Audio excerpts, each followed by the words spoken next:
شروع اللہ کا نام لے کر جو بڑا مہربان نہایت رحم والا ہے۔ الف لام میم را۔ اے نبی، یہ کتاب الہی کی آیتیں ہیں اور جو کچھ تمہارے پروردگار کی طرف سے تم پر نازل ہوا ہے حق ہے، لیکن اکثر لوگ ایمان نہیں لاتے۔ اللہ وہی تو ہے جس نے ستونوں کے بغیر آسمان جیسا کہ تم دیکھتے ہو اتنے اونچے بنائے، پھر عرش پر جلوہ افروز ہوا اور سورج اور چاند کو کام میں لگا دیا۔ ہر ایک میعاد معین تک گردش کر رہا ہے۔ وہی دنیا کے کاموں کا انتظام کرتا ہے۔ اس طرح وہ اپنی آیتیں کھول کھول کر بیان کرتا ہے کہ تم اپنے پروردگار کے روبرو جانے کا یقین کرو۔ اور وہی ہے جس نے زمین کو پھیلایا اور اس میں پہاڑ اور دریا پیدا کیے اور ہر طرح کے میووں کی دو دو قسمیں بنائیں۔ وہی رات کو دن کا لباس پہناتا ہے۔ غور کرنے والوں کے لیے اس میں بہت سی نشانیاں ہیں۔ اور زمین میں کئی طرح کے قطعات ہیں ایک دوسرے سے ملے ہوئے، اور انگور کے باغ اور کھیتی اور کھجور کے درخت۔ بعض کی بہت سی شاخیں ہیں اور بعض کی اتنی نہیں ہوتی، باوجود کہ پانی سب کو ایک ہی ملتا ہے۔ اور ہم بعض میووں کو بعض پر لذت میں فضیلت دیتی ہیں، اور اس میں سمجھنے والوں کے لیے بہت سی نشانیاں ہیں۔ اگر تم عجیب بات سننی چاہو تو کافروں کا یہ کہنا عجیب ہے کہ جب ہم مر کر مٹی ہو جائیں گے تو کیا اثر نو پیدا ہوں گے؟ یہی لوگ ہیں جو اپنے پروردگار سے منکر ہوئے ہیں، اور یہی ہیں جن کی گردنوں میں طوق ہوں گے، اور یہی اہل دوزخ ہیں کہ ہمیشہ اس میں جلتے رہیں گے۔ اور یہ لوگ بھلائی سے پہلے تم سے برائی جلدی سے مانگتے ہیں، یعنی طالب عذاب ہیں، حالانکہ ان سے پہلے عذاب واقع ہو چکے ہیں۔ اور تمہارا پروردگار لوگوں کو باوجود ان کی بے انصافیوں کے معاف کرنے والا ہے، اور بے شک تمہارا پروردگار سخت عذاب دینے والا ہے۔ اور کافر لوگ کہتے ہیں کہ اس پیغمبر پر اس کے پروردگار کی طرف سے کوئی نشانی کیوں نازل نہیں ہوئی؟ اے نبی، تم تو صرف خبردار کرنے والے ہو، اور ہر ایک قوم کے لیے رہنما ہوا کرتا ہے۔ اللہ ہی اس بچے سے واقف ہے جو عورت کے پیٹ میں ہوتا ہے، اور وہی پیٹ کے سکڑنے اور بڑھنے سے بھی واقف ہے، اور ہر چیز کا اس کے ہاں ایک اندازہ مقرر ہے۔ وہ چھپی اور ظاہر چیزوں کا جاننے والا ہے، سب سے بزرگ ہے، عالی رتبہ ہے۔ کوئی تم میں سے چپکے سے بات کہے یا پکار کر، یا رات کو کہیں چھپ جائے یا دن کی روشنی میں کھلم کھلا چلے پھرے، اللہ کے نزدیک برابر ہے۔ اس کے آگے اور پیچھے اللہ کے چوکیدار ہیں جو اللہ کے حکم سے اس کی نگرانی کرتے ہیں۔ اللہ اس نعمت کو جو کسی قوم کو حاصل ہے نہیں بدلتا جب تک کہ وہ اپنی حالت کو نہ بدلے، اور جب اللہ کسی قوم کے ساتھ برائی کا ارادہ کرتا ہے تو وہ پھر نہیں سکتی، اور اللہ کے سوا ان کا کوئی مددگار نہیں ہوتا۔ وہی تو ہے جو تم کو ڈرانے اور امید دلانے کے لیے بجلی دکھاتا اور بھاری بھاری بادل پیدا کرتا ہے، اور رعد اور فرشتے سب اس کے خوف سے اس کی تسبیح و تحمید کرتے رہتی ہیں۔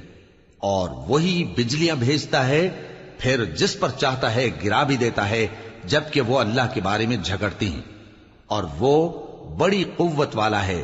کام کا پکارنا تو اسی کا ہے، اور جن کو یہ لوگ اس کے سوا پکارتے ہیں وہ ان کی پکار کو کسی طرح قبول نہیں کرتے، مگر اس شخص کی طرح جو اپنے دونوں ہاتھ پانی کی طرف پھیلا دے تاکہ دور ہی سے اس کے منہ تک آ پہنچے، حالانکہ وہ اس تک کبھی بھی نہیں آ سکتا۔ اور اسی طرح کافروں کی پکار بیکار ہے۔ اور جتنی مخلوقات آسمانوں اور زمین میں ہے، خوشی سے یا ناخوشی سے اللہ کے آگے سجدہ کرتی ہے، اور ان کے سائے بھی صبح و شام سجدے کرتی ہیں۔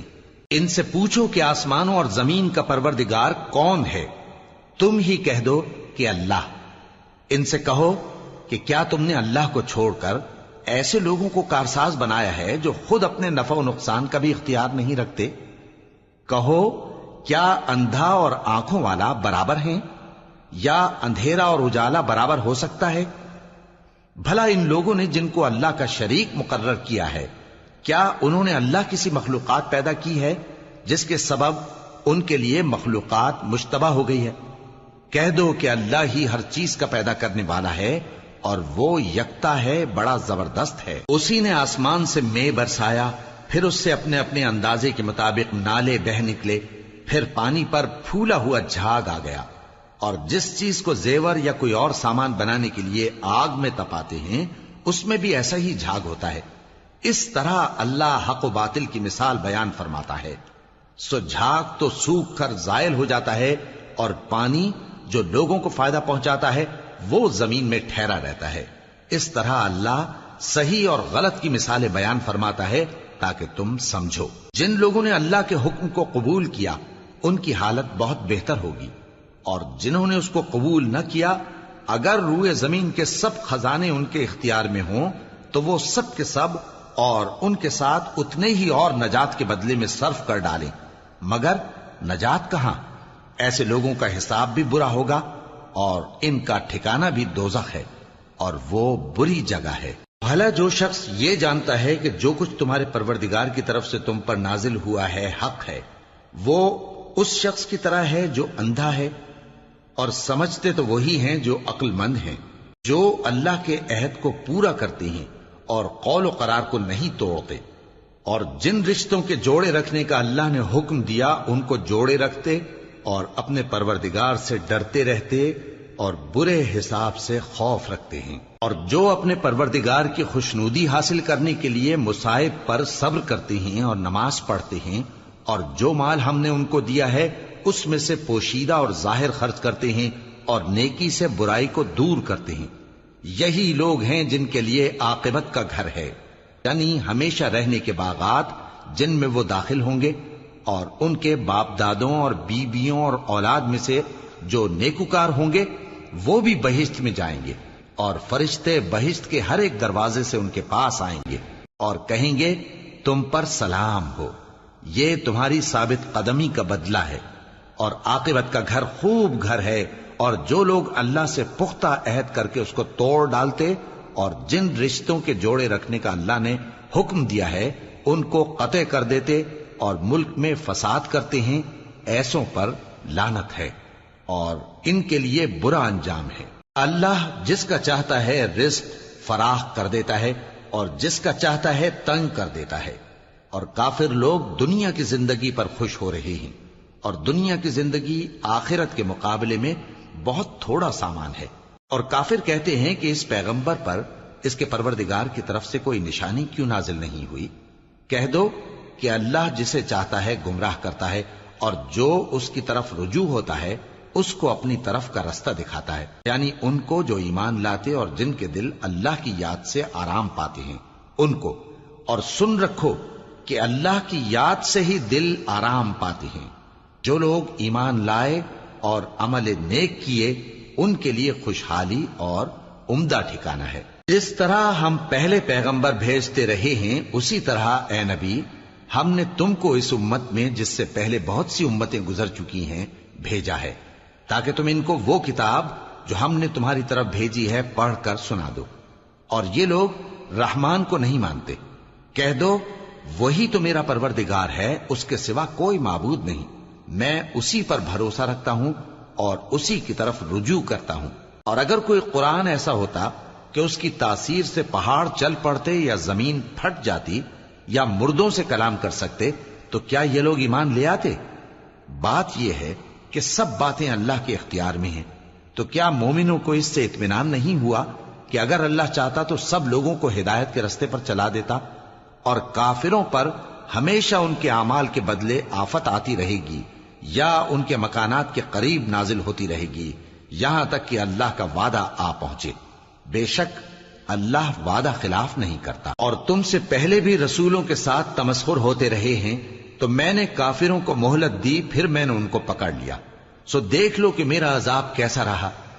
تو کیا وہ جو ہر شخص کے اعمال کا نگراں و نگہبان ہے وہ بتوں کی طرح بے علم و بے خبر ہو سکتا ہے؟ اور ان لوگوں نے اللہ کے شریک مقرر کر رکھے ہیں. ان سے کہو کہ ذرا ان کے نام تو لو. کیا تم اسے ایسی چیزیں بتاتے ہو جو روئے زمین پر ہیں اور اسے معلوم نہیں، یا تم لوگ محض سطحی بات کی تقلید کرتے ہو؟ اصل یہ ہے کہ کافروں کو ان کے فریب خوبصورت معلوم ہوتے ہیں اور وہ ہدایت کے رستے سے روک لیے گئے ہیں.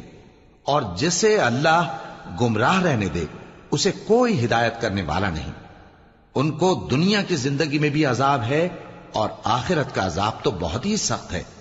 اور ان کو اللہ کے عذاب سے کوئی بھی بچانے والا نہیں۔ جس جنت کا پرہیزگاروں سے وعدہ کیا گیا ہے اس کی شان یہ ہے کہ اس کے نیچے نہریں بہ رہی ہیں، اس کے پھل ہمیشہ باقی رہنے والے ہیں اور اس کے سائے بھی۔ یہ ان لوگوں کا انجام ہے جو متقی ہیں، اور کافروں کا انجام دوزخ ہے۔ اور جن لوگوں کو ہم نے کتاب دی ہے وہ اس کتاب سے جو تم پر نازل ہوئی ہے خوش ہوتی ہیں، اور بعض فرقے اس کی بعض باتیں نہیں بھی مانتے۔ کہہ دو کہ مجھ کو یہی حکم ہوا ہے کہ اللہ ہی کی عبادت کروں اور اس کے ساتھ کسی کو شریک نہ بناؤں۔ میں اسی کی طرف بلاتا ہوں اور اسی کی طرف مجھے لوٹنا ہے۔ اور اسی طرح ہم نے اس قرآن کو عربی زبان کا فرمان بنا کر نازل کیا ہے، اور اگر تم علم آ جانے کے بعد ان لوگوں کی خواہشوں کے پیچھے چلو گے تو اللہ کے سامنے کوئی نہ تمہارا مددگار ہوگا اور نہ کوئی بچانے والا۔ اور اے نبی، ہم نے تم سے پہلے بھی پیغمبر بھیجے تھے اور ان کو بیویاں اور اولاد بھی دی تھیں، اور کسی پیغمبر کے اختیار کی بات نہ تھی کہ اللہ کے حکم کے بغیر کوئی نشانی لے آتا۔ ہر حکم قضا کتاب میں لکھا ہوا ہے۔ اللہ جس چیز کو چاہتا ہے مٹا دیتا ہے اور جس کو چاہتا ہے باقی رکھتا ہے، اور اسی کے پاس اصل کتاب ہے۔ اور اگر ہم کوئی عذاب جس کا ان لوگوں سے وعدہ کرتے ہیں تمہیں دکھائیں، یعنی تمہارے روبرو ان پر نازل کریں، یا تمہاری مدت حیات پوری کر دیں، یعنی تمہارے انتقال کے بعد عذاب بھیجیں، تو تمہارا کام ہمارے احکام کا پہنچا دینا ہے اور ہمارا کام حساب لینا ہے۔ کیا انہوں نے نہیں دیکھا کہ ہم زمین کو اس کے کناروں سے گھٹاتے چلے آ رہے ہیں، اور اللہ جیسا چاہتا ہے حکم کرتا ہے، کوئی اس کے حکم کا رد کرنے والا نہیں، اور وہ جلد حساب لینے والا ہے۔ جو لوگ ان سے پہلے تھے وہ بھی بہتیری تدبیریں کرتے رہے ہیں، سو تدبیر تو سب اللہ ہی کی ہوتی ہے۔ ہر شخص جو کچھ کر رہا ہے اللہ اسے جانتا ہے، اور کافر جلد معلوم کر لیں گے کہ آخرت میں اچھا انجام کس کے لیے ہوتا ہے۔ اور کافر لوگ کہتے ہیں کہ تم پیغمبر نہیں ہو۔ کہہ دو کہ میرے اور تمہارے درمیان اللہ اور وہ شخص جس کے پاس کتاب آسمانی کا علم ہے بطور گواہ کافی ہے۔